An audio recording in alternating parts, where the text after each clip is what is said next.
Hey guys, it's Brigitte with San Diego Seed Company, and it's February and we're going to talk about fruit trees. On our farm we have over 30 fruit trees that are finally thriving, and it's been a long journey. We've learned a lot with the help of some experts, and in this video we're going to jump into everything that you need to know about planting, pruning, where to buy your trees, all the stuff that was very helpful to me that helped me get a thriving, beautiful orchard.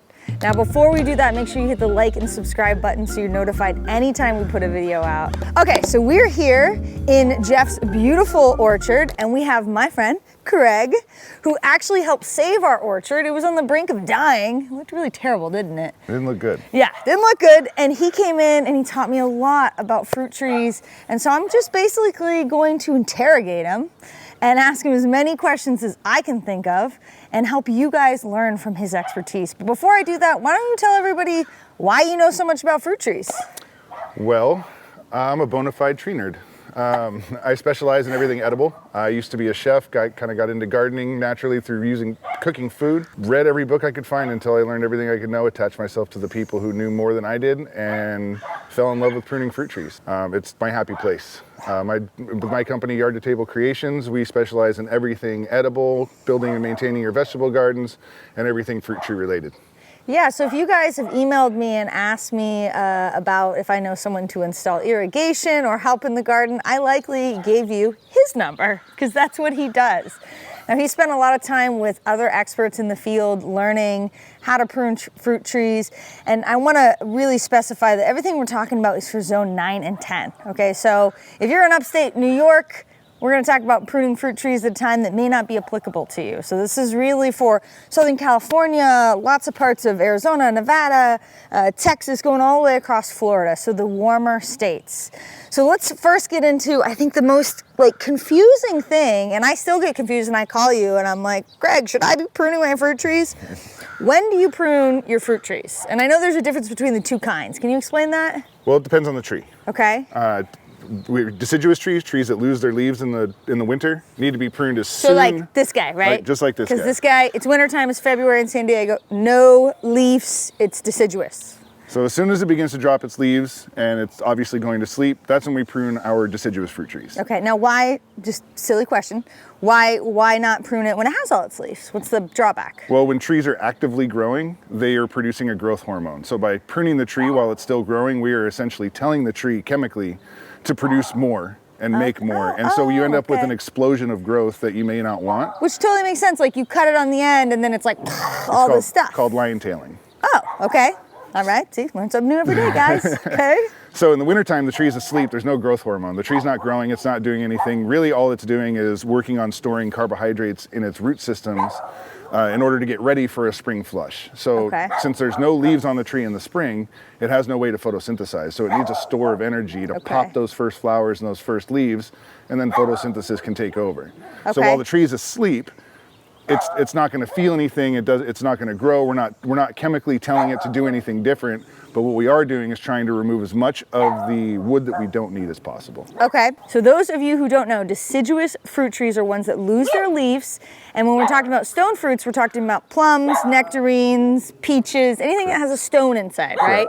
And apples are also a deciduous fruit tree. So just for clarification there. Correct. So how do you prune deciduous fruit trees? Well, it depends on which tree we're pruning. But more importantly, we should talk about why we're pruning it.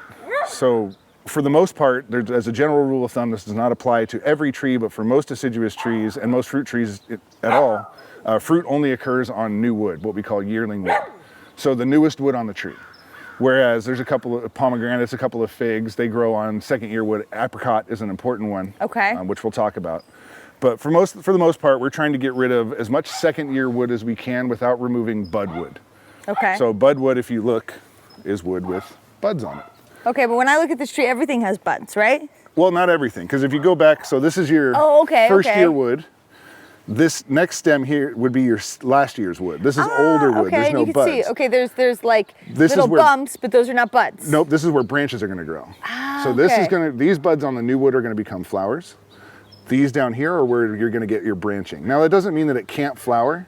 But your primary fruit is coming from your newest wood on the tree. So we don't want to remove all of this wood, but we do want to remove as much of this wood as we can and drop our tree down to a height where it's actually manageable. Because Okay. if you have a 15-foot tree, Yeah. the top 5 feet are a bird feeder. Okay, so I know one thing that you've taught me, well, you've taught me a lot, but one thing that I always think of when I go up to a tree, because it's still, you know, over a decade into gardening and growing fruits and vegetables, I go up to a tree and I get nervous. And I'm like, I don't know what to cut.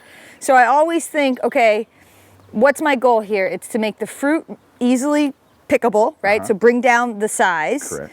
Make it look kind of nice, you know, whatever. Shape it, correct. Shape it, and then crossing. I always get confused about crossing wood. Well, it can. To be honest with you, I get nervous when I walk up to trees. Okay, I feel better because then. it's always a little intimidating because it looks very overwhelming. It's a lot.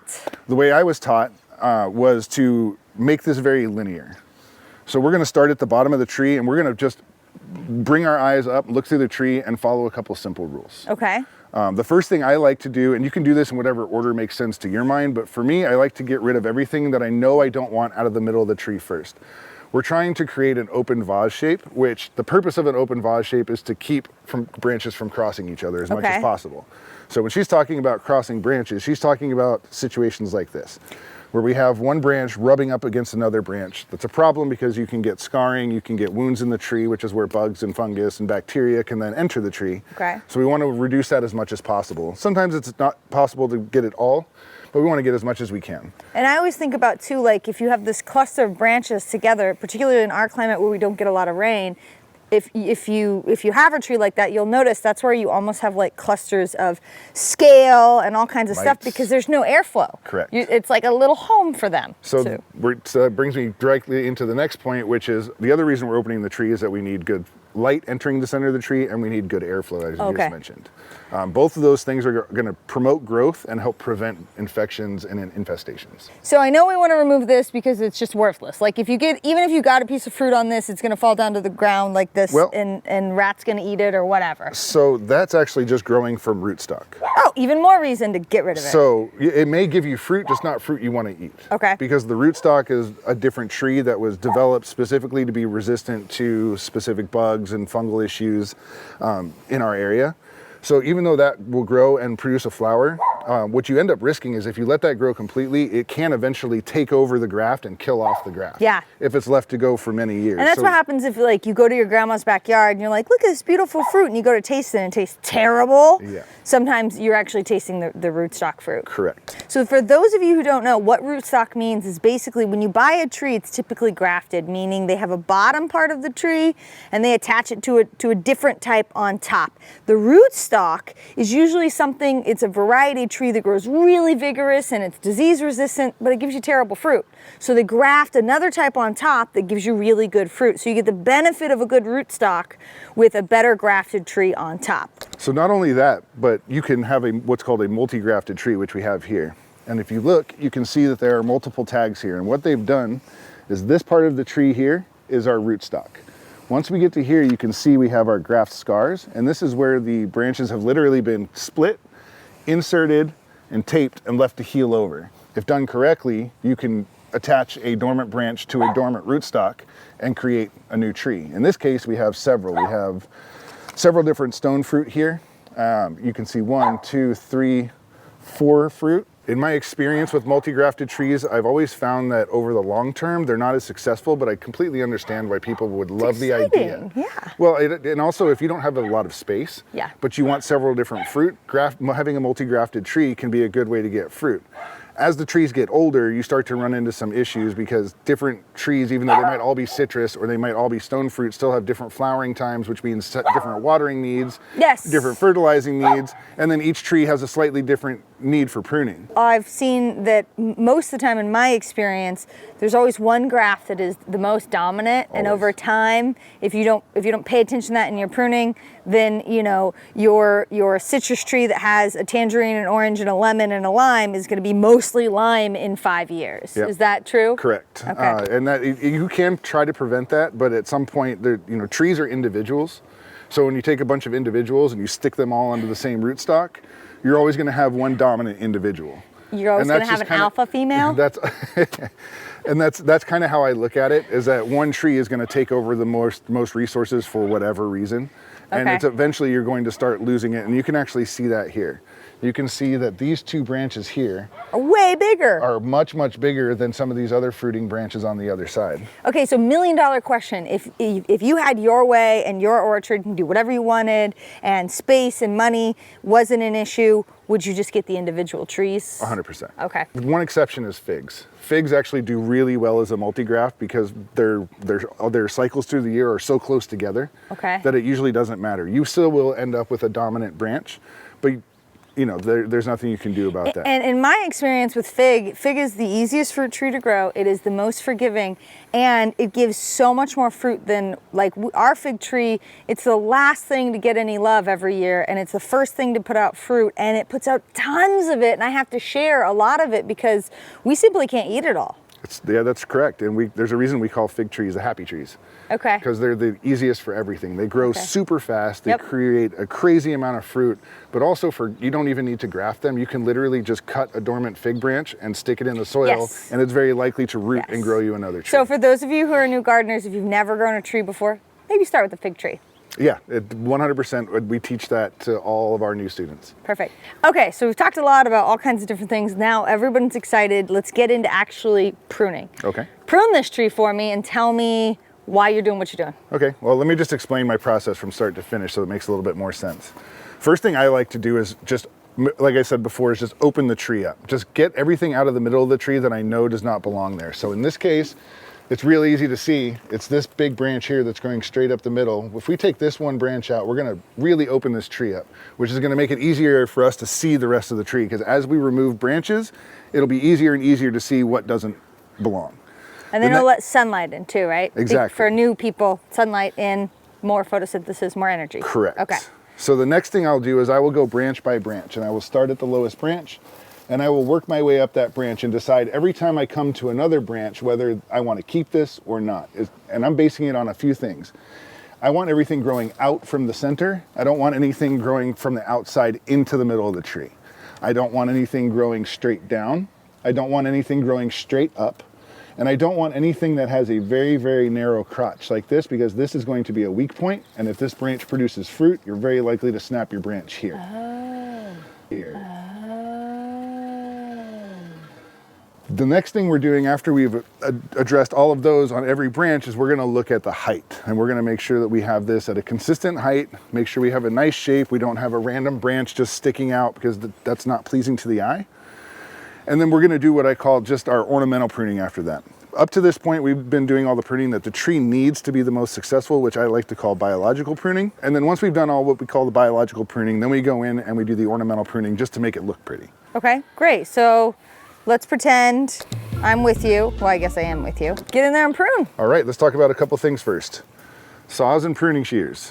One thing I don't use is loppers. Please do not use your big loppers to prune your trees. They do not make nice cuts. Those are good for breaking up branches that are already cut, but they're not good for cutting on live wood.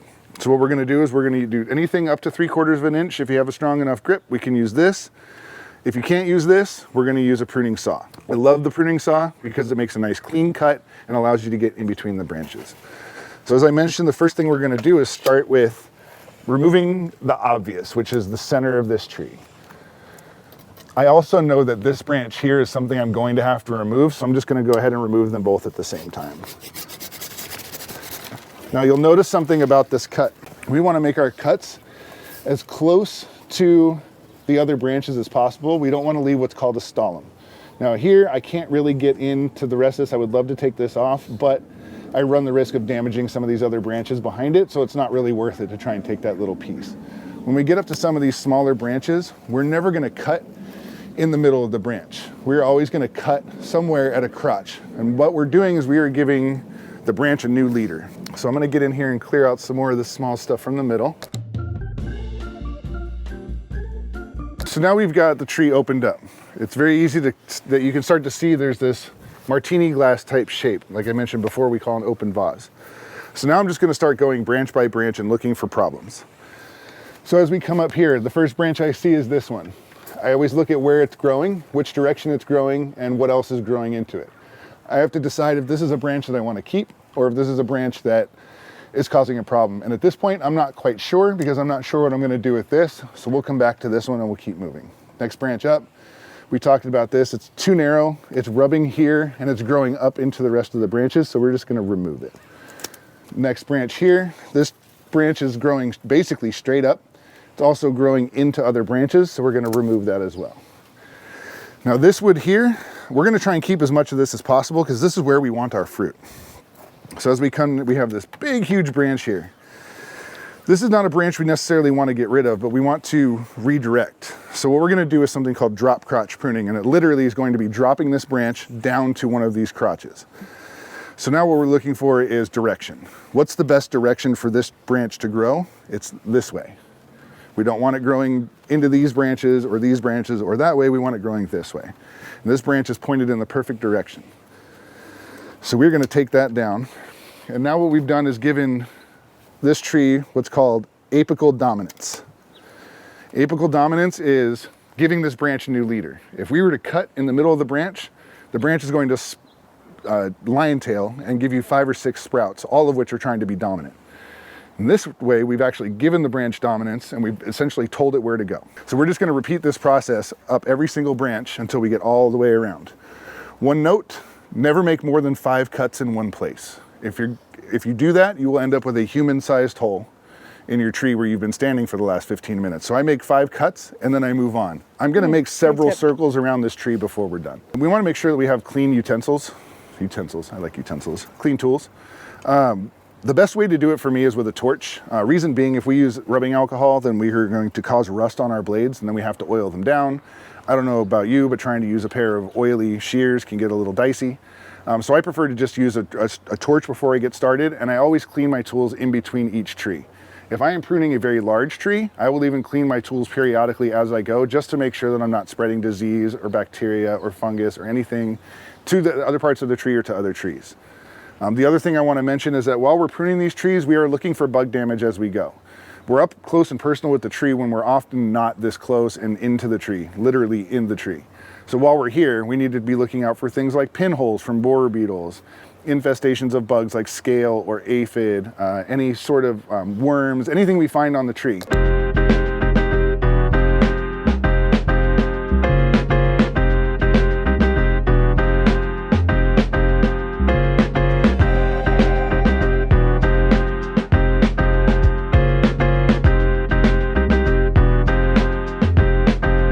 So totally different, black and white here. Yeah. Looks like a different tree. It does. That is fabulous. It looks amazing. Yeah, a lot of times people come out and look at their trees and go, oh my gosh. It's a lot, but it was all for health, and we know that we did the cuts that we needed so that we get more fruit next year. Yep. And healthier fruit. So while we're talking about this now, we've done basically everything we need to do. It's, in my opinion, I would say this tree is 95% done. Why is it not 100% done? Because you have to resist the urge to keep cutting. If I keep looking at the tree, I'm going to keep finding things that I don't want here, and it's a really common problem. And then by the time you're done, you end up cutting off all of your budwood.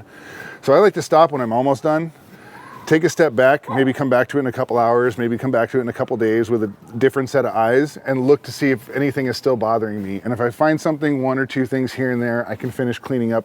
But at this point, it's more for looks than it is for what the tree needs.